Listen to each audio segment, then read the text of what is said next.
नमस्कार, आप देख रहे हैं ज्ञान वार्ता और स्वागत है आपका हमारे ज्ञान वार्ता के रूबरू शो। आज हम आपको रूबरू करवाने वाले हैं पंकज चौहान जी से जो script writer as well as video producer हैं। सर ने बालवीर जैसे इंडस्ट्री के बड़े-बड़े प्रोजेक्ट्स में भी अपनी फ़िल्मिंग एंड डायरेक्शन करी और साथ ही साथ सर ने कई स्क्रिप्ट्स लिखी हैं फॉर शॉर्ट फ़िल्म्स जिनमें से 2 सम्मानित भी हो चुके हैं। तो सर के इसी वाइड एक्सपीरियंस और नॉलेज से हम यही आशा करते हैं, हमें भी काफ़ी सीखने मिलेगा, समझने में। तो सर अब आप बताइए आप कैसे हैं? और अब मैं आपके बारे में जानना चाहूँगा, आपकी ज़ुबानी। मैं बढ़िया प्रथम और मतलब जो कुछ प्रोफेशनली जानने को था वो तो बता दिया आपने। और यही है, अभी तो यही चल रहा है लाइफ में। मुंबई में ही हूँ अभी मैं, तो ठीक चल रहा है सब यहाँ पे। और कोविड भी थोड़ा सा कम हो रहा है तो रेस्ट्रिक्शंस भी हट रही हैं धीमे धीमे, चीज़ें यस, बैक टू नॉर्मल हो रही हैं। हाँ, तो लेट्स होप के इंडस्ट्री भी जल्दी से रिवाइव करे, क्योंकि ये 2 साल का जो टाइम था उसमें काफ़ी सारा लॉस हुआ है। हाँ जी। एंटरटेनमेंट इंडस्ट्री तो मतलब मेजरली काफ़ी हिट हुई थी इससे, पैंडेमिक से।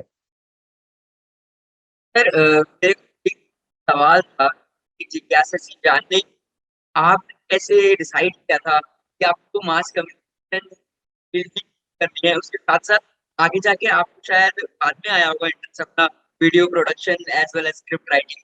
क्या क्या हुँ। रहा आपकी कैसे जनरेट मैं जानना चाहूँगा? जनरेट क्या, ऐसे शुरुआत से थोड़ा फ़िल्में देखने का मुझे शौक था, अच्छा, तो वो देखता रहा फिर मैं मास कम्युनिकेशन करने गया। तो वहाँ पे पता चला कि मतलब ये चीज़ जो हमको इतना पसंद है उसमें हम करियर भी अपना बना हाँ, सकते हैं। और बहुत सारे फील्ड्स हैं क्योंकि जब आप उससे एक कोई प्रोफेशनल जब कोर्स करते हैं तो आपको पता चलता है कि क्या-क्या फील्ड्स होते हैं फ़िल्म प्रोडक्शन के लिए, क्या-क्या डिपार्टमेंट्स होते हैं, उसमें कहाँ पे आप जा सकते हो। आपको मतलब कैसे स्टार्ट करना है अपना करियर, किस फील्ड में करना है, तो वो सब चीज़ें पता चलती हैं धीमे-धीमे। तो मुझे लगा कि हाँ, मतलब इसमें मैं कर सकता हूँ, तो लिखना थोड़ा-सा स्टार्ट किया मैंने, तो वो ठीक लगा मुझे। और मतलब कैमरे का भी नॉलेज था, तो ऐसे करके मतलब अभी तक यहाँ पे मैं आया हूँ। सर इसी के साथ मैं जानना चाहूँगा जो आपने काफ़ी कुछ सीखा होगा इंडस्ट्री आपके एक्सपीरियंस से, हुँ, तो मैं जानना चाहूँगा सर राइट एप्रोच कैसी होती है? क्योंकि सर ने ने डिग्री ले ली, उसके बाद सर दुनिया काफ़ी बड़ी है, हुँ, हुँ, इंडस्ट्री काफ़ी बड़ी है, तो कैसे जगह बनाया जाए, आइडेंटिटी बनाई जाए, लाइक अब हम कैसे ग्रैब करें, अटेंशन कैसे ग्रैब करें, एज़ वेल वर्क कैसे ग्रैब करें हुँ, और क्या-क्या स्किल्स हमें डेवलप चाहिए उसके लिए? तो हुँ, हुँ। प्लीज़ बताइए सर। अब वो जैसे आपने सपोज़ आपको फ़िल्म मेकिंग में जाना है, तो फर्स्ट ऑफ ऑल के आपको ये सोच के चलना पड़ेगा कि ये जिस फील्ड में मैं जा रहा हूँ तो उसमें मुझे करना क्या है। अभी जैसे तुमको कैमरे में इंटरेस्ट है, तो आप कोशिश करो कि कोई, आजकल सोशल मीडिया है, सब लोग ऑनलाइन अवेलेबल है, लिंक्डइन के थ्रू, फेसबुक, इंस्टाग्राम, किसी से भी आप कनेक्ट कर सकते हो। तो आप बोल सकते हो कि सर मैं अभी अभी ये कोर्स खत्म किया है और एज ए इंटर्न मैं सीखना चाहता हूँ आपसे। तो बहुत सारे लोग हैं जो इंटरेस्टेड रहते हैं, मतलब हायर करने में यंग टैलेंट को, तो आप जाइए वहाँ सीखिए। फिर वहाँ जाएँगे आप तो आपको पता चलेगा कि हाँ, ये फ़ील्ड है, इसमें मैं ज़्यादा बेहतर कर सकता हूँ। जैसे आप क्या पता कैमरे के लिए जाएँ, लेकिन आप एंड अप हो जाएँ डायरेक्शन फ़ील्ड में या आर्ट में या सेटिंग में, तो कहीं भी। और फिर उसमें भी एक हायरार्की होती है। तो सपोज़ आप डायरेक्शन में गए, पहले आपको कॉस्ट्यूम का करना मिलेगा, फिर आपको प्रॉपर्टी का बनाया जाएगा, फिर एडी, फिर सेकंड एडी, तो इस तरीके से पूरा एक चेन ऑफ कमांड रहता है। तो धीमे-धीमे जब आप जाते हैं तो पता चलता है कि हाँ, ये चीज़ है, इसको ऐसे करना है। और ऑब्वियसली बेसिक नॉलेज जो सिखाया जाता है कॉलेज में, वो आपको काफ़ी हेल्प करता है, क्योंकि एक जब थ्योरेटिकल नॉलेज आपको होती है पहले से, तो प्रैक्टिकल नॉलेज इतना समझने में फिर दिक्कत नहीं होती। अगर आप बिना उसके आएँगे बेसिक नॉलेज के यहाँ पे, तो आपको बहुत प्रॉब्लम होगा। क्योंकि यहाँ पे मोस्टली जो पुराने लोग हैं, वो मतलब ऐसे प्रोफेशनल नहीं हैं। वो उन्होंने ग्राउंड पे ही रह के सीखा हुआ है। तो उनके साथ में थोड़ा कोप अप करना भी मुश्किल होता है। तो ये चीज़ है। और यहाँ का जो जार्गन है वो भी पूरा डिफरेंट रहता है, मतलब हर चीज को अलग तरीके से यहाँ पे बोला जाता है, तो ये भी चीज है। यही मतलब मेहनत नहीं करनी, मतलब मेहनत छोड़नी नहीं है, पर मंजिल मिल ही जाएगी।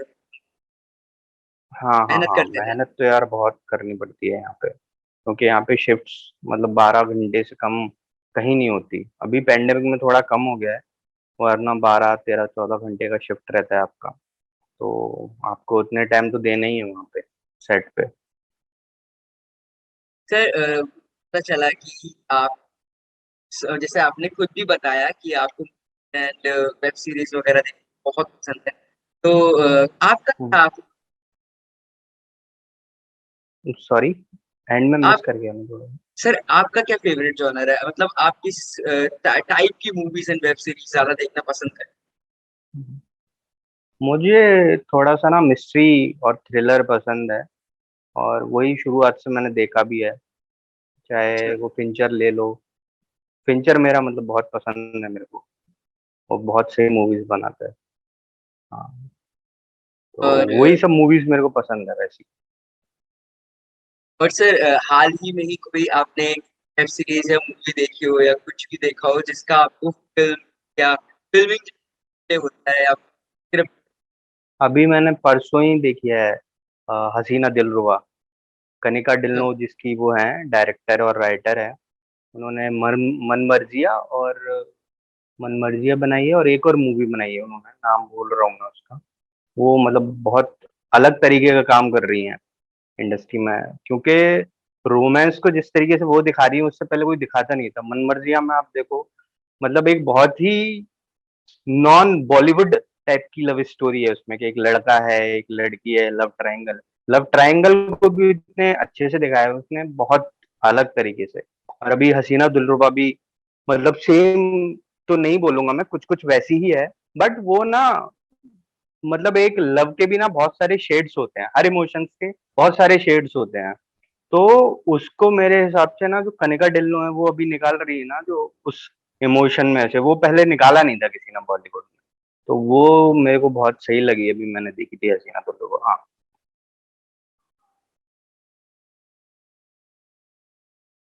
सर मतलब एक बात सॉरी बताइए। Sorry sorry. सर मैं कह रहा था जरूर हम्म। देखनी पड़ेगी, मतलब अच्छा है अगर आपने रिकमेंड। हाँ हाँ हाँ, देखना है, तुम बहुत सही मूवी है। हाँ हाँ। सर एक बात बताइए, जैसे आप जब देखते हैं सीरीज वेब सीरीज, तो आप क्रिएट करने में काफी इंटरेस्टेड हैं आप, प्रोडक्शन करते हैं तो आप क्रिएट करने में, हम्म तो आप क्या करते हैं, इस नजरिए से देखते हैं बस जस्ट फन एंड एंटरटेनमेंट, लेकिन क्या टेक्नोलॉजी का तरीके का तरीके का एक्टिंग मतलब दिखाई गई है, तरीके की सोच रखते हैं just for हम्म। entertainment? हाँ मतलब पहली बार में तो आप देखते हो ना कोई भी, मतलब मेरा तो ब्रो जैसे ही रहता है, पहली बार में जब आप देखते हो कोई भी एक फिल्म, तो उसको थोड़ा ना तुम नहीं चाहते हुए भी ना उसको थोड़ा सा लाइटली लेते हो, मतलब लाइटली इन द सेंस उससे एंटरटेनमेंट वाली जो चीज है ना वो ज्यादा मिलती है, और सीखना थोड़ा कम रहता है। Yes, क्योंकि हर चीज में आप उसको क्रिटिकली एनालाइज करोगे ना, तो वो जो फ्लो है वो थोड़ा सा ब्रेक हो जाता है मूवी का। तो पहली बार तो ऐसे ही देखो, फिर अगर कोई कोई सीन ऐसा होता है ना मूवी खत्म होने के बाद भी 1 दिन या 2 दिन तक ना इट लिंगर्स, तो वो देखो कि हाँ यार वो सीन दोबारा से देखो। उस सीन में देखो कुछ ऐसा रहा होगा, राइटिंग उसका ऐसा रहा हो, या उसका सिनेमेटोग्राफी, कैमरा वर्क अच्छा हो, या राइटिंग अच्छा हो, या जो एक्टिंग किया हुआ है लोगों ने वो अच्छा हो सकता है। बहुत सारी चीजें होती हैं, जैसे एक मैंने अभी बताया था ना तुमको डेविड फिंचर, तो उसका एक मैंने मूवी देखा था, मैंक। आया तो वो लास्ट ईयर था, मैंने अभी देखा। तो उसमें एक शॉट था, बहुत अच्छा शॉट था। वो वैसा शॉट मैंने आज तक देखा ही नहीं कभी किसी मूवी में। वो शॉट ऐसा था कि मतलब एक कंटिन्यू शॉट था, और उस शॉट में ही पहले जो था बहुत मतलब डीप फोकस था, deep focus in the sense के फोरग्राउंड बैकग्राउंड सारा कुछ विजिबल था, और फिर ही उसमें कंटिन्यू शॉट में ना एकदम फोकस बहुत शैलो हो गया, लेकिन जो लाइटिंग थी ना वो सेम रही। तो वो चीज मेरे को मतलब बहुत अच्छी लगी, क्योंकि जब उसने मैं फोकस को डीप से शैलो किया होगा ना, तो अपर्चर उसका ऑब्वियसली काफी खुल गया होगा, तो लाइट का जो अमाउंट है वो ज्यादा कितना आई हो। बड़ा होगा। Yes sir. और उस लाइट को कंट्रोल करने के लिए जो उन्होंने लाइटिंग का सेटअप किया होगा, उसको कितना साइमल्टेनियसली उन लोगों ने हाँ एडजस्ट किया होगा। तो वैसा शॉट मतलब पहले नहीं देखा था मैंने, मैं भी पहली बार में उसको थोड़ा सा कंफ्यूज हो गया था, बाद में फिर मैंने दोबारा से देखा ना, तो मेरे को समझ में आया। और जो फिंचर है ना, जो डायरेक्टर है, वो फेमस है, वो बहुत सारे टेक्स करता है। तो एक रीजन ये भी है उसके टेक करने का, क्योंकि उसका कैमरा वर्क बहुत स्ट्रांग होता है। जैसे ये एक एग्जांपल है। तो ये चीज, ऐसी चीजें मतलब खुद आप देखने लगते हो ना एक बार जब फिल्मों को, तो फिर आप पकड़ने लगते हो धीमे धीमे, हाँ कि यार ये चीज है, ये सीन यहाँ पे है, ये नहीं देखा है पहले कभी, तो इसमें ऐसा क्या है जो नहीं देखा है। तो धीमे धीमे आपको मतलब एक बैक ऑफ द माइंड वो क्रिएट हो जाती है ऐसी एक चीज, कि जो आपको कुछ नया देखते हो ना आपको, तो दिमाग आपका पकड़ लेता है जब से उसको। हम्म। सर एक बात बता, क्या नाम है, जैसे हम्म। आपका सॉफ्टवेयर हमने देखा, ये पता चला कि आप सॉफ्ट काफी अच्छी नॉलेज फिल्म हम्म। ठीक है, आप काफी मतलब एक्सपीरियंस्ड है। तो सर आप अपना एक्सपीरियंस बताइए, क्योंकि हमें पता है आसान नहीं होता है ना, तो आपका हाँ क्या मतलब एक्सपीरियंस देखो, रहा है? मुंबई में जब आप आते हो ना, तो मुंबई में ऐसा काम मिलने का कोई श्योरिटी नहीं है। तो एक ये प्लस पॉइंट रहता है ना कि जितना ज्यादा से ज्यादा तुमको काम आता हो, क्योंकि अगर तुम यहाँ पे आ रहे हो और सच सोचो, सिर्फ तुम्हारा ना सिर्फ एडिटिंग अच्छा है, मतलब पोस्ट प्रोडक्शन में तुमको एडिटिंग आता है, तो तुम सिर्फ वही कर सकते हो। अगर तुम्हें उसके साथ में फोटोग्राफी भी आता है, या वीडियो में तुम्हारा स्ट्रांग है, और उसके साथ में तुमको वीडियो एडिटिंग भी आता है, तो एक ये चीज रहती है ना कि जब तक जो तुम यहाँ करने आए हो, जब तक वो चीज तुमको नहीं मिले करने, तब तक तुम यहाँ सरवाइव कैसे करोगे। हम्म। तो उसके लिए ये चीज बहुत जरूरी है कि तुम्हारे पास ऐसे टैलेंट हो, मतलब टैलेंट बोल सकते हैं इसको, कि दो या तीन चीज तुम कर सकते हो, तो एक ना एक चीज तुमको मिलती रहेगी, तो दैट पेज योर एक्सपेंसेस, और उससे काफी हेल्प हो जाता है यहाँ पे। मैं भी मानता हूँ सर, अब जो हमारा 2021 का दौर चल रहा है, उसमें कॉम्पिटिशन मीडिया इंडस्ट्री में तो एक्स्ट्रा ऑर्डिनरी हम्म। चाहिए, तभी आपको का एक अच्छा हम्म। हम्म। मिल। और सर यहाँ पे अभी तो बहुत इजी हो गया अच्छा। मुंबई में। पहले ज्यादा टफ था, क्योंकि अभी क्या है कि आप सोशल मीडिया के थ्रू ना कनेक्ट कर सकते हो लोगों के साथ में, और वहां से आपको काफी हेल्प हो जाता है। पहले ये सब नहीं था, तो you have to be physically present, तो उसके लिए बहुत ज्यादा वो रहता था, थोड़ा प्रॉब्लम होता था लोगों को। अभी तो थोड़ा इजी भी हो गया, और अभी प्लेटफॉर्म्स भी इतने सारे आ गए। पहले सिर्फ दो प्लेटफॉर्म थे, फिल्म या फिर टीवी। अभी वेब आ गया है, तो वेब से मतलब बहुत चेंज आया है, क्योंकि न्यू मीडिया। एक ये, हाँ, तो पर ये वेब सीरीज वगैरह जो आई है ना, उससे मतलब काफी, क्योंकि एक नए तरीके का कंटेंट देखने को मिल रहा है, नए तरीके के लोग आ रहे हैं इंडस्ट्री में, तो फिर उसी हिसाब से फिर जो है एक नई, एक बोल सकते हैं ब्रांच फॉर्म हो रही है इंडस्ट्री की अभी ये, और आने वाले टाइम में सब इसी में मर्ज हो जाएगा। से हम्म। और कैसा चल रहा है सर, ऑब्वियस है पता चल रहा है कि हम्म। और हम्म। सर एक हम्म। बात बताइए, जैसे कुछ लोग आंसर एटलीस्ट काम हम्म। पकड़ना चाहते हैं, ताकि काम मिले तो सीखें, अपनी स्किल्स डेवलप करें हम्म। Day by day. तो सर कैसे आप क्या हम्म। गाइडेंस, कैसे काम इंडस्ट्री में काम पकड़ा जाए, एटलीस्ट फ्रीलांसर कैसे बताएंगे? हाँ मतलब बहुत सारा तुमको काम ऐसा ना, फेसबुक पे बहुत सारे ग्रुप्स मिल जाएंगे तुमको, ठीक है। उसके बाद अपवर्क है एक प्लेटफॉर्म, जो फ्रीलांसर्स को हायर करता है। तो इसी तरीके से फाइबर भी है, फाइबर पे भी फ्रीलांस बहुत सारा काम मिल जाता है, बट वो सारा मोस्टली वीडियो एडिटिंग या मोशन ग्राफिक्स या फिर लोगो डिजाइनिंग, इसी से रिलेटेड रहता है। हम्म। तो आप वहां से कर सकते हो काम। बाकी एक नेटवर्क अपना थोड़ा हर को बनाना पड़ता है। You have to go out, लोगों से मिलना पड़ता है ताकि उनको बता सको कि मैं क्या कर सकता हूँ। और इफ यू आर लकी, किसी को क्या पता उस टाइम पे एग्जैक्टली उसी टाइप की बंदे की जरूरत हो और आप पहुंच जाओ वहां पे, तो थोड़ा ऐसे ही मतलब यहाँ पे काम होता है मुंबई में। ऑब्वियसली अगर आपका एक अच्छा नेटवर्क है, आप किसी को जानते हो, तो जल्दी हो जाती हैं चीजें और टाइम कम लगता है आपको, थोड़ा मेहनत भी कम लगता है। बट हाँ, यहाँ पे अगर आ रहे हो तो थोड़ा सा ये करना पड़ता है सब, और कोई नहीं, सब करते हैं यहाँ पे मुंबई में। हम्म। मेरा एक सवाल और, आप बताइए हम्म। आपको क्या पसंद है, पोस्ट प्रोडक्शन वर्क या फिर प्रोडक्शन वर्क, जो वर्क, या फिर एक मुझे आराम तो से सारा ही मतलब कमरे ठीक में लगता एडिटिंग है, कर रहे हैं? क्योंकि हाँ मतलब पोस्ट मैंने ऐसा सच हैवी पोस्ट नहीं किया है कभी। जो इससे पहले मैं जिस शो में भी था उसमें पोस्ट में ही था। मैं प्रिंसिपल फोटोग्राफी ही करता था वहाँ पे। और पोस्ट में भी एक अलग टाइप का रहता है, बट उससे ये रहता है ना, आपको समझने में आसानी रहता है। सपोज आपके सामने कोई शूट हो रहा है, तो अगर आपको पोस्ट का नॉलेज है तो आपको ये रहेगा पता कि हाँ यार, ये एडिटिंग टेबल पे ना ऐसे कटेगा ये सीन।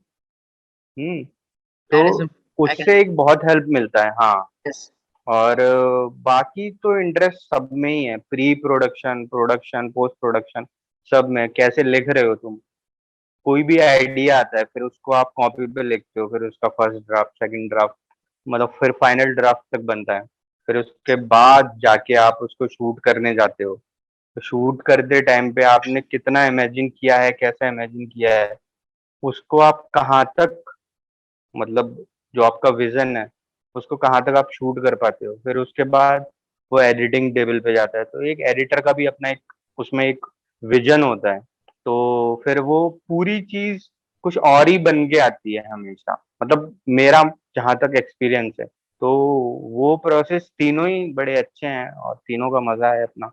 बट हाँ, अगर एक है आपको कोई पसंद तो अच्छा है, उसमें फिर आप एक्सेल करिए। सर एक बात मैं जानना चाहूँ, एक मेरा क्वेश्चन नहीं, मैं गाइडेंस चाहता हूँ कि आप यूथ को दें, जैसे हम्म। फेज आता है, लाइक डार्क फेज आता है, जैसे सर यंगस्टर्स काफी fact sometimes I also I self myself, I used to self doubt my ourselves, हम सही कर रहे हैं नहीं कर रहे हैं, लाइक जो कर रहे हैं उससे, हम्म। cause competition is very much and struggles and all the things। तो सर उस वजह से एक फेज आ जाता है जब दिल्स खुद संभाल करने लगता है ना? तो सर हम्म। आप क्या गाइडेंस देंगे क्वेश्चन? हाँ, वो मतलब ऐसा होता है लोगों के साथ, तो मतलब मेरे साथ तो ऐसा नहीं हुआ बट हाँ, लोगों के साथ होता है, डाउट रहता है।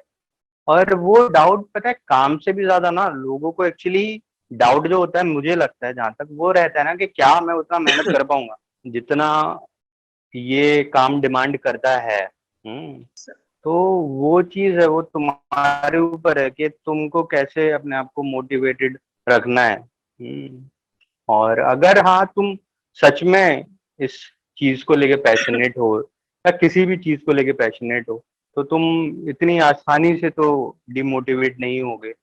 और अच्छी फिल्में देखो यार, जब भी डिमोटिवेट हो रहे हो, तो एक वो है, या किताब पढ़ो, अच्छी लोगों के बारे में पढ़ो, अच्छे लोगों के बारे में पढ़ो, वो सब चीज देखो। और कोई अच्छे इंटरव्यूज सुनो लोगों के, उससे काफी मोटिवेशन मिलता है कि हाँ, मतलब जो हमारी लाइफ में हो रहा है वो किसी की लाइफ में पहले हो चुका है, और he went through the same phase. तो उससे थोड़ा सा हाँ मिलता है सर, कि हाँ यार, हम अकेले तो नहीं है। बहुत अच्छा लगा आपसे बात करके। जैसा कि हमें हम्म। आशा थी बहुत जानने समझने को, वैसे हम्म। ही रहा सेशन, काफी इंटरेक्टिव और क्रिएटिव। हम्म। तो फिर इसी के साथ हम आपसे विदा लें, और आपका बहुत बहुत हाँ। शुक्रिया हमारे साथ, धन्यवाद। ओके। ओके। चलो, all the best, good luck. Thank you sir. Bye.